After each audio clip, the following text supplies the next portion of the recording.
C'est la première rentrée, en fait, cette rentrée 2018, la première vraie rentrée préparée par le ministre de l'Éducation nationale, Jean-Michel Blanquer. Ça nous semble intéressant de le souligner parce qu'on voit concrètement la politique éducative qu'il souhaite mener, et donc quelle est la politique éducative du gouvernement Macron-Édouard Philippe. En quelques mots, nous on la résumerait en disant, c'est un peu ce qui est affiché derrière, et c'est la campagne qu'on va mener sur ce premier trimestre, une école du tri social qui va s'accélérer. Alors on voulait déjà dire sur ce ministre de l'Éducation qu'il nous semble que, sur les déclarations qu'il a pu faire ces derniers mois, on est plus sur un ministre de l'opinion publique sur l'éducation nationale qu'un réel ministre de l'Éducation nationale. Dans le sens où, dès qu'il fait des annonces, il semble plus intéressé par convaincre l'opinion publique que par faire adhérer les personnels de l'éducation nationale à son projet. Ça, c'est déjà la première chose qui nous gêne, parce qu'au final, on se retrouve avec des réformes qui ont beaucoup de sens, et on les décryptera un peu tout à l'heure, mais on a plus un ministre de la communication, et c'est cette communication-là qu'on voudra justement déconstruire. On a eu ces derniers mois en fait un empilement de mini-réformes qui en apparence semblent ne rien changer et qui dans le fond en fait changent beaucoup plus et vont à chaque fois dans le sens d'une politique éducative qu'on pourrait qualifier par deux mots. Et on s'efforcera après de démontrer pourquoi. À la fois une école qui serait libérale, ça c'est leur projet, une école libérale, et en même temps une école vraiment réactionnaire. Donc je vais commencer sur l'aspect libéral. On se rend bien compte dans les dernières déclarations du ministre qu'il y a une volonté d'être toujours plus efficace. Il y a comme ça un mythe de l'efficacité qu'il faudrait déjà définir. Qu'est-ce que c'est que pour l'école publique d'être efficace? Est-ce que c'est de construire des citoyens aptes à vivre en société, à vivre ensemble quand ils seront adultes? Ou est-ce que c'est juste fabriquer de futurs adultes qui serviraient ensuite à être orientés en fonction des besoins du capitalisme financier? Il y a vraiment quelque chose comme ça à définir en termes d'efficacité. Je pense que tout le monde ne met pas la même chose derrière le terme d'efficacité. Et on voit bien, lui, ce qu'il y met quand, par exemple, on voit aussi un autre mythe qui est celui de l'évaluation, où cette année, on aura des évaluations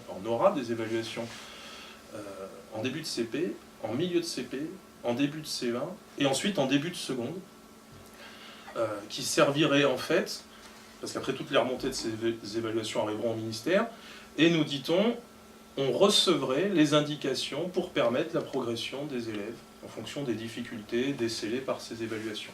Comme si on pouvait comme ça centraliser des données et dire ensuite, dans votre classe, voilà comment vous devez travailler. Et on pense que pour l'intérêt des élèves, c'est pas du tout ça qui est possible. On le dira nous dans nos objectifs en conclusion. Il y a vraiment comme ça une école libérale. Et avec en plus par derrière l'évaluation des collègues, quoi. En fonction des résultats, alors que bon, là on est vraiment sur une école au mérite, c'est ce qu'ils veulent, et vous doutez bien que c'est impossible, quoi. C'est impossible de décider que, en fonction des résultats de nos élèves, c'est notre travail, notre investissement qui peut être jugé en fonction de leurs résultats et ces évaluations. C'est d'autant plus vrai qu'il y a toujours quand même la volonté, alors pas que dans l'éducation nationale, mais dans toute la fonction publique, d'évaluer les personnes au mérite, avec tout l'arbitraire qu'on connaît derrière ce type d'évaluation. On pourrait prendre un autre exemple aussi, qui est très parlant sur l'aspect libéral du projet éducatif qu'on est en train de vivre, c'est ce qui se passe au lycée, et ce qui s'est passé ensuite dans ce qui doit suivre le lycée normalement, dans les études supérieures, avec Parcoursup. En fait, on a un lycée qui est en train de se préparer, qui serait une sorte de lycée à la carte, où chacun viendrait construire son parcours. Alors nous, on ne dit pas que le lycée actuel est une bonne chose à défendre en l'état. On a déjà un lycée qui effectue du tri social, déjà en fonction du lycée professionnel, lycée technique, lycée général, et même au sein du lycée général, par exemple, entre les différentes filières. Et nous, on considère que la réforme mise en place, qui prétend combattre cette sélection, en fait, va accentuer ce tri-là, puisque ceux qui seront plus initiés, ou qui seront dans le lycée où on propose certaines options, qui seront mieux orientés, mieux guidés notamment par leur famille, pourront choisir les options qui leur permettront ensuite de continuer dans l'enseignement supérieur, quand d'autres prendront ici un semestre de tel enseignement, un semestre de telle option, et à la fin on viendra leur dire que ça ne correspond pas avec leur volonté de poursuite d'études.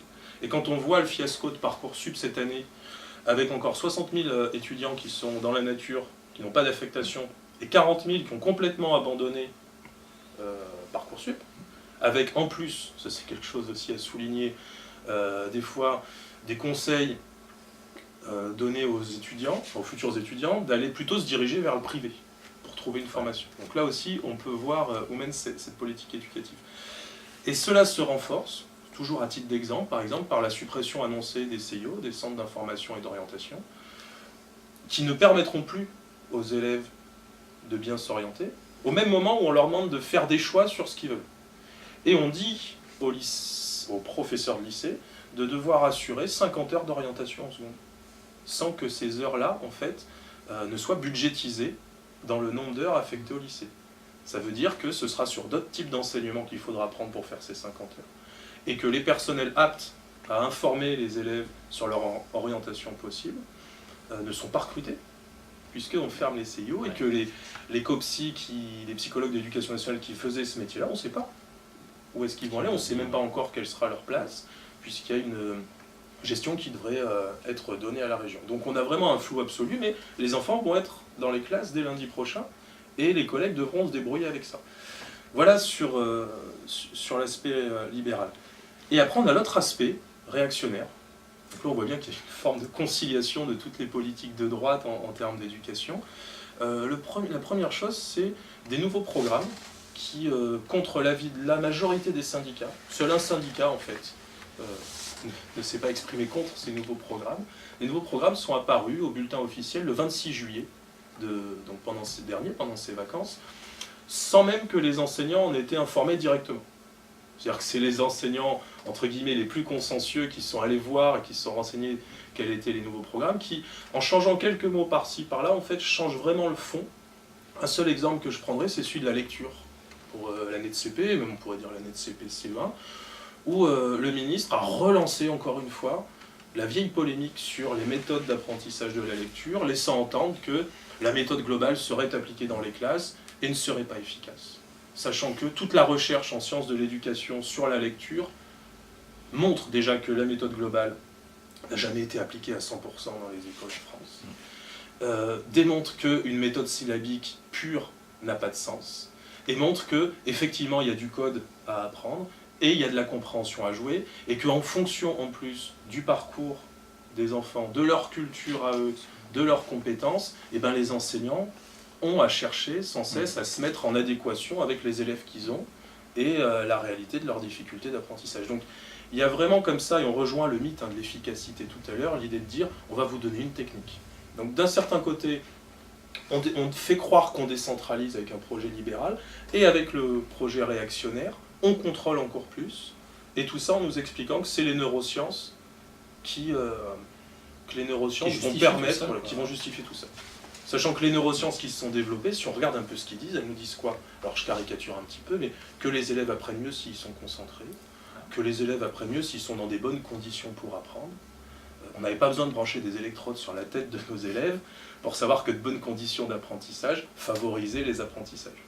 Et ne vouloir regarder que cette partie-là de la recherche et balayer, parce que c'est ce que fait le ministre Jean-Michel Blanquer, il balaye tout ce qui se fait en sciences de l'éducation en termes de recherche, c'est déjà un mépris de la recherche, et c'est vraiment vouloir imposer une manière stricte, unique de voir les choses, qui est pour nous pas du tout le chemin qu'on veut suivre. C'est vraiment une école du chacun pour soi, et à cette école du chacun pour soi, nous on cherche à opposer au contraire une école pour toutes et pour tous. Et c'est plus du tout, c'est pas du tout jouer sur les mots du chacun et du pour toutes et tous.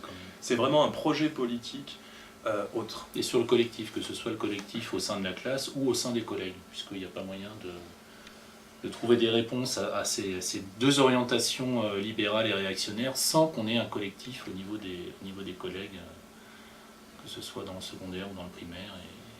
Et là, ce sera notre travail.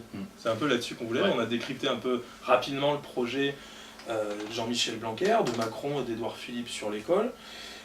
Nous, ce qu'on va chercher à faire, c'est créer l'opposition à tout ça.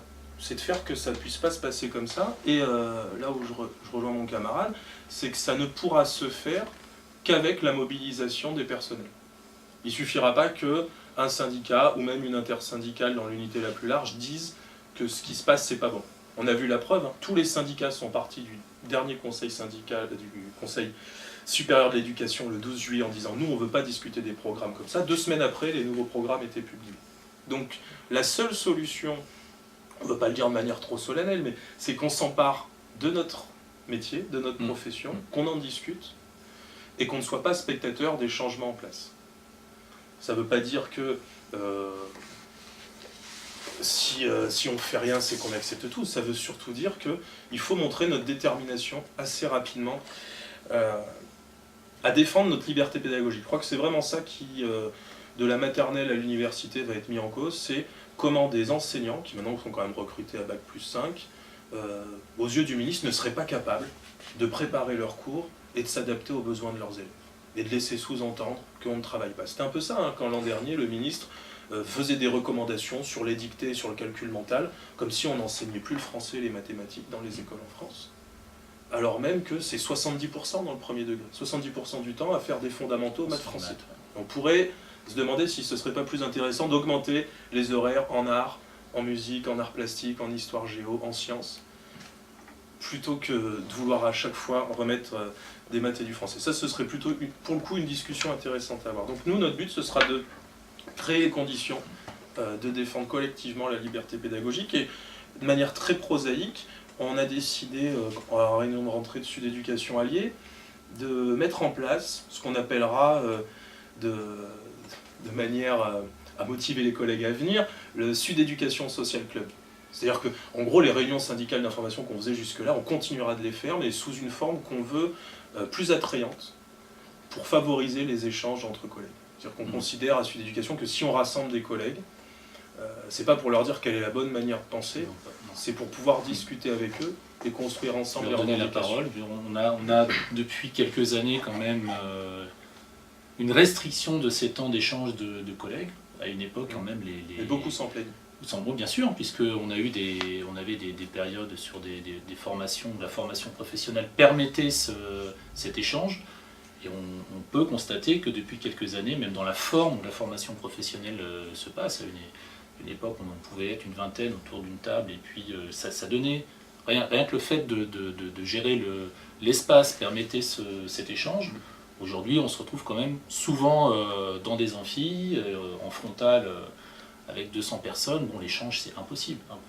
Et voilà, c'est ce qu'on veut mettre en place avec cette formule de Sud Éducation Social Club, de remettre l'échange, le collectif, au niveau des collègues. Alors très concrètement, il y en aura une qui se passera à Montluçon, dans nos locaux, à la fin du mois de septembre, le temps d'informer les collègues puis de leur laisser passer la rentrée. Ouais. Et on prendra aussi une journée entière, cette fois sur le bassin de Moulins, pour faire une formation syndicale sur justement la question de ce qu'est en train de faire Blanquer, pour justement nous être en mesure de porter des revendications contre ce projet d'école libérale et réactionnaire. Les choses qu'on aura aussi à faire, très rapidement, et puis en cherchant aussi à créer une unité syndicale pour les mener, c'est répondre aux attaques contre les statuts des fonctionnaires. On va pas décrire tout le projet, qui est encore pas très ficelé, mais où il y a déjà quand même une remise en cause de tout ce qui est représentation des salariés dans les instances paritaires, où en gros, l'État et puis toutes les collectivités territoriales ou la fonction publique hospitalière pourraient gérer leur personnel sans que les représentants syndicaux élus puissent dire quoi que ce soit. Il y a quand même ça qui nous semble très important, enfin très grave dans la remise en cause du statut. Voilà, c'est vraiment l'exemple de la libéralisation de la fonction publique, quoi. Et ce qui posera souci en termes de mutation, ce qui posera souci aussi en termes d'évaluation, de promotion dans les carrières, où tout pourrait se faire sans que les syndicats et les représentants élus puissent avoir un œil dessus. Et l'autre chose qu'on devra mener très certainement, et on en parle aujourd'hui parce que se tient actuellement aujourd'hui l'université d'été du MEDEF, et c'est lié parce que on aura à mobiliser très rapidement sur la question de la réforme des retraites. Et ça ne pourra se faire qu'au niveau interprofessionnel. Donc à Sud Éducation, on est bien placé parce qu'on travaillera de fait avec notre union syndicale solidaire, les camarades des autres professions, mais ce sera aussi à faire de manière beaucoup plus large avec, on l'espère, une unité syndicale qui pourra se créer sur des revendications progressistes sur les retraites, l'idée de retraite par points, l'idée d'allongement du temps de travail, et pas pour nous une idée progressiste. La modernité, ça ne peut pas être de travailler plus et d'avoir une retraite en mauvaise santé. Donc voilà en quelques mots ce qu'on a, et pour conclure, je dirais un mot sur la laïcité. Parce qu'on a fini l'année scolaire dernière avec un petit guide édité par le ministère prétendant aider les collègues à mettre en œuvre la laïcité concrètement au quotidien dans les classes. On se rend compte en fait à la lecture de ce guide qu'ils ne voient la laïcité que par une forme de travail sur le comportement des élèves. Où la laïcité, le respect de la laïcité, ce serait la mesure de la longueur des jupes des jeunes filles. Alors, on ne dit pas qu'il n'existe pas de problème à ce niveau-là. Ce qu'on voit, c'est que dans les sondages faits auprès des enseignants, il y a moins de 10% des gens qui pensent qu'il y a un problème qui rencontrent des problèmes avec l'application de la loi de 2004 sur les ports ostensibles. Ce qu'on voit en revanche sur la laïcité, c'est qu'il y a un financement des établissements privés qui augmente, notamment en région Auvergne. Jusque-là, jusqu'aux dernières élections, la région ne finançait pas les lycées. Maintenant qu'on a Laurent Wauquiez, la grande région Rhône-Alpes-Auvergne, il y a une augmentation du financement des lycées privés. On peut penser à la section hôtelière qui se monte dans le privé à Montluçon, dans les locaux en plus d'une école publique. Ça aurait pu très bien se faire dans un lycée public. Et inversement, on pourrait aussi aller chercher comment le privé est en train de s'insérer dans le public, surtout au niveau informatique par exemple. Et là, est-ce qu'on est encore dans la laïcité lorsqu'on choisit absolument les intérêts tel ou marchands tel, voilà, c'est ça, dans tel on a des fournisseurs établissements du second degré qui sous-traitent au privé, alors qu'avant il y avait des personnels de l'éducation nationale qui géraient la maintenance informatique, où ce sera des boîtes privées. Et au final, ça coûte plus cher. Ça ne fait pas des économies, ça coûte plus cher. Et dernière petite chose sur la laïcité qui est passée très en douce, la scolarisation obligatoire à partir de 3 ans. Ce sera aussi l'obligation pour les communes de financer les écoles maternelles privées. Il aurait peut-être été plus intéressant, parce qu'on sait que les élèves étaient déjà tous scolarisés en maternelle, pour la plupart, de repenser à une scolarité qui soit obligatoire jusqu'à 18 ans, avec une adaptation réelle pour que les élèves puissent apprendre plus longtemps. Voilà où on verrait, nous, un peu plus le progrès. Donc, on fera notre travail de syndicaliste en ce début d'année et tout au long de l'année, en cherchant à rencontrer les collègues au maximum et à mobiliser sur toutes ces questions-là.